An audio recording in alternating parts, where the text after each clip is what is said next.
Hey everyone, what's up? Startup Survival here, and I'm going to make a really quick vid, one take, no editing, of the Spyderco 2015 mid-year catalog. I wasn't expecting this, but it came in the mail the other day, along with a price list for their 2015 lineup, I guess. So, anyways, as you know, I do love Spyderco. What do I have in my pocket right now? Totally not set up. It's an Osborne, but I do love Spyderco. Let's get into the catalog and just have a look at it. So here are the natives, obviously the lightweight natives, the pink one on the bottom with a donation that goes to breast cancer, I guess, something like that.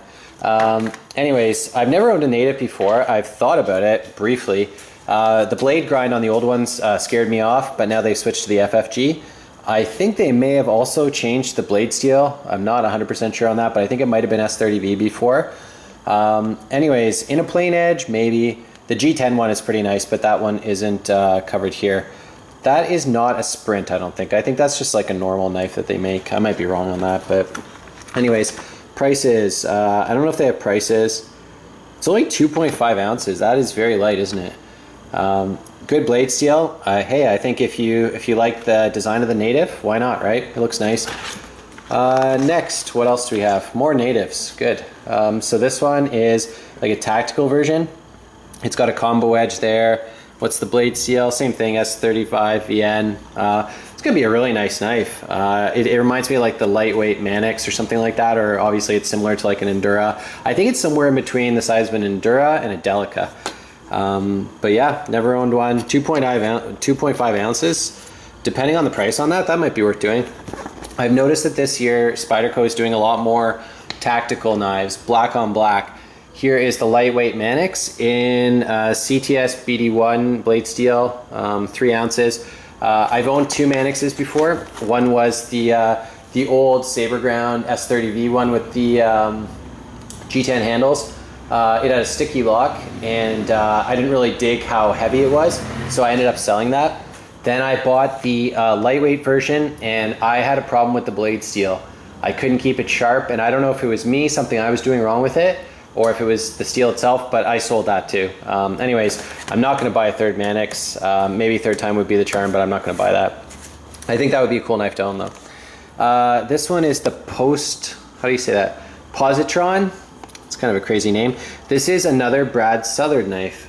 So I guess that probably means it's going to be made in Taiwan again, and that is correct. And it's made with S30V, and it's a liner lock. So it's a nice looking knife. It's a flipper, just like the first Southard. Probably very expensive, just like the first Southard was. This one here is Brand Curella Mamba. That's kind of a crazy name. This one, Ethnic, yeah, S30V, funky blade shape. I know some people like it, but that's going to be an expensive knife. I think that might be, is that micarta or what is the handle made out of? Carbon fiber. Yeah, carbon fiber, S30V, Taiwan. I'm guessing that's at least 150 bucks, something like that. I wouldn't buy that knife. You can see I'm getting more judgmental as the video progresses. Sorry, but that's what happens when you make a video at the end of a long workday. Bradley Folder 2. So I think this is, the Gale Bradley is a different knife, and this is a new knife, I guess, from Gale Bradley. Liner lock, carbon fiber, CPM M4.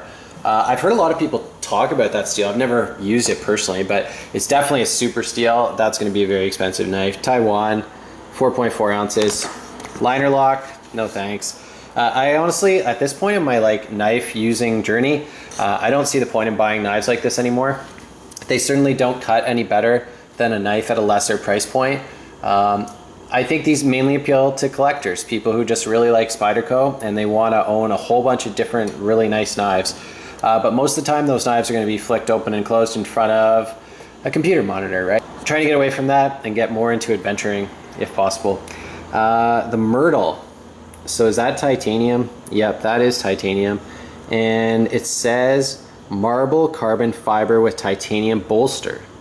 Oh, I see. So half of it is titanium with the frame lock there. The other half's a combo of titanium and carbon fiber. Okay. Taiwan, 5.1 ounces. How big's that blade? 3.5 inches. I don't know, man. It's kind of a strange looking knife. It almost looks like a Bowie knife turned upside down. No thank you. Okay, this is the tie stick, or whatever you say, or whatever that's called. Titanium frame lock. That's going to be expensive. Tip down only clip apparently, just like the military. It's a 4-inch blade, so yeah, it's going to be like similar dimensions to like a military, just kind of a different kind of funkadelic design. S90V blade steel, that's going to be pretty awesome, I think. I guess that's like an aggressive sort of fighting knife, you know? Again, it's not a knife I would buy, as you can probably detect already. It's going to be extremely pricey, and same thing, I don't know, it appeals to collectors or whoever. A lot of these knives that Spyderco are making these days, they only appeal to collectors, and that's what I don't understand. Whatever happened to all the like high value designs, you know? They seem so obsessed with building these really expensive knives offshore. And it's like a materials arms race, you know? And look at this one, for example. Titanium carbon fiber, Taiwan produced, 3.4 ounces, and the blade steel is S30V. That's gonna be an expensive knife too. Looks like a kind of a cool EDC knife with like a bit of a tanto grind on there. Yeah, I don't know, the handle is certainly nice, you know? I don't understand where the blue comes from though. It says it's titanium and carbon fiber. What is the blue from? I don't know. Anyways, interesting looking knife. Probably wouldn't buy that one either. I'm just gonna skip these things altogether, these dog tag things. I just think those are silly. S30V blade steel or whatever. Yeah, S30V. Like, are you ever gonna use this for anything? And if so, why do you need S30V? It's like, why the hell would anybody pay $100 or whatever this is gonna cost? $70, I don't know, for like a weird little, it looks like a dog tag or like a box cutter. I don't know, I just find it kind of strange. Box cutters cost like $4 or whatever from Walmart. So this, the only thing about this Delica that's any different, or the Endura or whatever, is the blade steel. It is called, I'll put it close up there, HAP4 Sus 410. Holy cow. You know, laminated steel, cool, you know? I guess the idea there is that there's a cheaper, no wait, at the core I think is a harder steel, and that's what you're getting on the edge as well, but then it's surrounded by like a less expensive steel, if I remember correctly. Anyways, the price on those, I'm gonna look it up in the price guide there for you, because I think it's kind of remarkable. The Endura, okay, I'm gonna tell you the Delica first. Delica, $139, that's MSRP of course. And the Endura is $154. Rounded up to is $155. So sorry, $139 and $155. That's double the price of a stock Delica or Endura, right? Sorry, not going to do it. Love the knives, but why would I pay double? I would never buy a fixed blade from Spyderco. Proficient, that's a nice looking knife, man. That's like a bushcraft knife, obviously, right? I'm not sure why I wouldn't buy a fixed blade from Spyderco, but they don't use carbon steels. It always seems to be a stainless steel, and those chip if you hit them on something out in the woods. Very rust resistant, but super expensive, and then the steel's gonna chip, you know? So that's why I haven't bought one from Spyderco. Also, I just don't think that they're really known for their fixed blades. When I think fixed blade, I think K-bar, I think SE, you know, cold steel maybe. And that's pretty much it for me, honestly. Ontario, I know they made some good fixed blades too, but Spyderco for like 200 bucks, no. They make some cool kitchen knives. I've never owned a kitchen knife from Spyderco, but I actually think that would be kind of cool. The only thing that kind of puts me off is the handles. I think that the steel, the grind, all that stuff would probably be really awesome. I just think the handles look so cheesy, man. Why don't they make them look at least like the Endura handle or the Delica handle, or put G10 on there, charge a bit more money, whatever, man. But make those handles look a little cooler. I'd rather they look more like traditional kitchen knives, and then I might consider buying them. A couple bird knives here, the Raven. I don't know if this is a new knife, Raven 2. So it's got a liner lock, 4.1 ounces, and it's less than a 3-inch blade. I wouldn't buy that knife. I'm sure it would be a great knife, but too heavy for what it is, in my opinion. The Crow, I think it's going to be heavy too. 3.5 ounces for a 2-inch blade. No thanks. The mini grip is what, like 2.5 ounces or something like that? No thanks. Okay, Cara 2. Love the FRN version because it's cheap. I've bought a handful of them, given some away.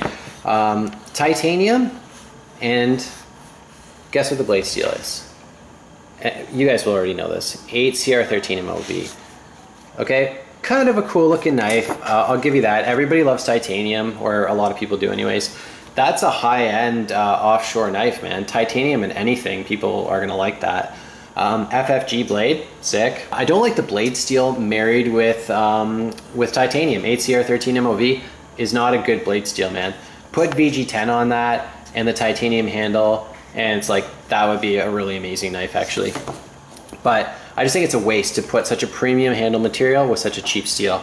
8 CR13 MOV, it's not bad. I'm just saying it's a cheap steel. And the other problem I have with that is the weight. 5.7 ounces, man. That's like 2 ounces heavier, I think, than the FRN version. I'm not gonna carry that knife. Some people will love it. There's the Meadowlark down there. Same thing. I think the MSRP on these guys is like 89 and 99. Last page, by the way.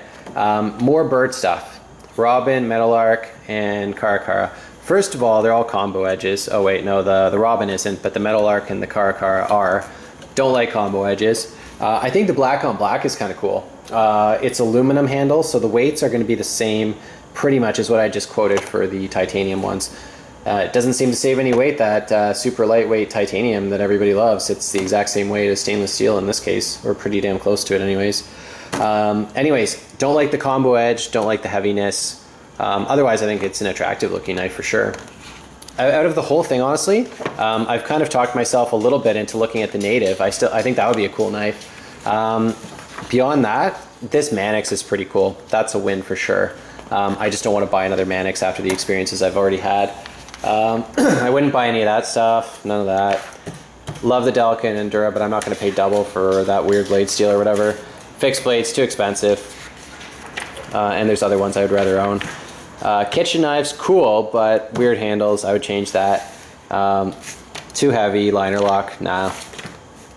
Too heavy, weird combination of blade steel and handle material. Combo edge, no, too heavy.